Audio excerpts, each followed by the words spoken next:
दोस्तों, आज मैं आपको सुनाने जा रहा हूं एक बहुत ही प्यारी और भावनात्मक कहानी, the portrait of a lady, जिसे लिखा है खुशवंत सिंह ने। यह कहानी किसी काल्पनिक पात्र की नहीं है, बल्कि खुद लेखक की अपनी ग्रैंडमदर की यादों पर आधारित है। एक ऐसी दादी जो पूरे परिवार की आत्मा थी, जिनका जीवन सादगी, विश्वास और प्रेम से भरा था। लेखक शुरुआत में अपनी दादी का रूप बताते हैं। वो बहुत ओल्ड और रिंकल्ड थी।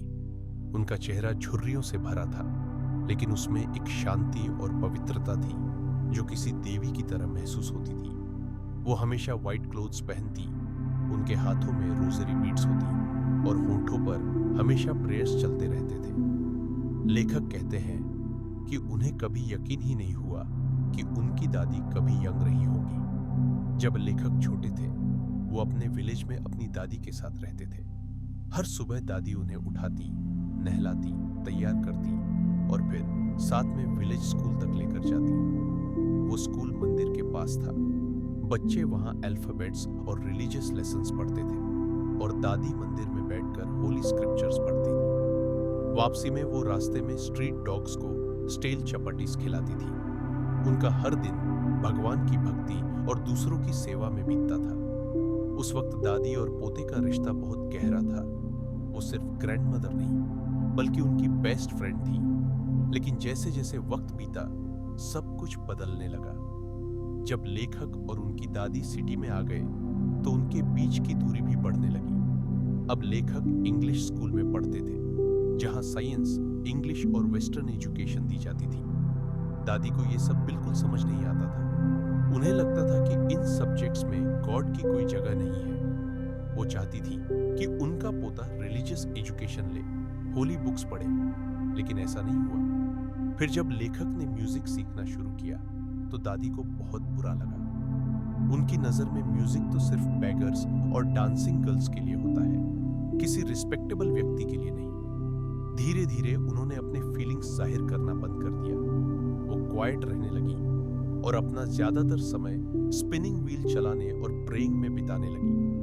जब लेखक कॉलेज में गए और उनका ओवन रूम हो गया, तो ग्रैंडमदर अब ज्यादा वक्त अकेले रहने लगी। लेकिन अकेलेपन में भी उन्होंने अपना नया संसार बना लिया था, स्पैरोस के साथ। हर दिन सैकड़ों स्पैरोस उनके घर आती और दादी उन्हें दाना खिलाती। वो उनके सिर और कंधों पर बैठ जाती और दादी मुस्कुराते हुए उन्हें अपने बच्चों की तरह प्यार करती। वो दृश्य बहुत प्यारा और शांतिपूर्ण होता था। फिर एक दिन वो समय आया जब राइटर को अब्रॉड पढ़ने जाना पड़ा। जब वो अपनी दादी से विदा ले रहे थे, तो दादी ने कोई आंसू नहीं बहाए, कोई शिकायत नहीं की। उन्होंने बस उनके माथे पर किस किया और आशीर्वाद दिया। लेखक को लगा शायद यह उनका लास्ट गुड बाय है। लेकिन 5 साल बाद जब वो वापस लौटे, तो दादी सेम थी। वही व्हाइट क्लोथ्स, वही पीसफुल स्माइल, वही प्रेयर्स। समय उनके ऊपर जैसे थम गया था। उन्होंने अपने पोते की वापसी पर बहुत खुशी मनाई। उन्होंने पड़ोस की औरतों को बुलाया, सॉन्ग्स गाए, ड्रम बजाया और भगवान को धन्यवाद दिया। लेकिन शायद वो सेलिब्रेशन उनका आखिरी था। अगले दिन वो बीमार पड़ गई। उन्होंने कहा कि अब वो किसी से बात नहीं करेंगी, बस अपना लास्ट टाइम प्रेइंग में बिताएंगी। उन्होंने अपनी रोजरी बीड्स हाथ में ली, आईज बंद की और कुछ ही देर में पीसफुली इस दुनिया को अलविदा कह दिया। जब उनका शरीर घर में रखा गया, तो एक बहुत ही अद्भुत दृश्य देखने को मिला। हजारों स्पैरोज घर की छत, दीवारों और फर्श पर बैठ गए। वे सब कंप्लीटली साइलेंट थे, न चहचहाए न कुछ खाया, मानो वो भी दादी की मृत्यु का शौक मना रहे हो। जब उनका शरीर बाहर ले जाया गया, तो सभी स्पैरोज क्वाइटली उड़ गए, पीछे एक गहरा सन्नाटा छोड़कर। यह कहानी सिर्फ एक दादी की नहीं, बल्कि हर उस इंसान की कहानी है जो प्योर फेथ और अनकंडीशनल लव में विश्वास रखता है। खुशवंत सिंह ने इस कहानी के जरिए अपनी दादी को एक ब्यूटीफुल ट्रिब्यूट दिया है। एक ऐसी महिला जो सिंप्लिसिटी, सैक्रिफाइस और स्पिरिचुअलिटी की मिसाल थी।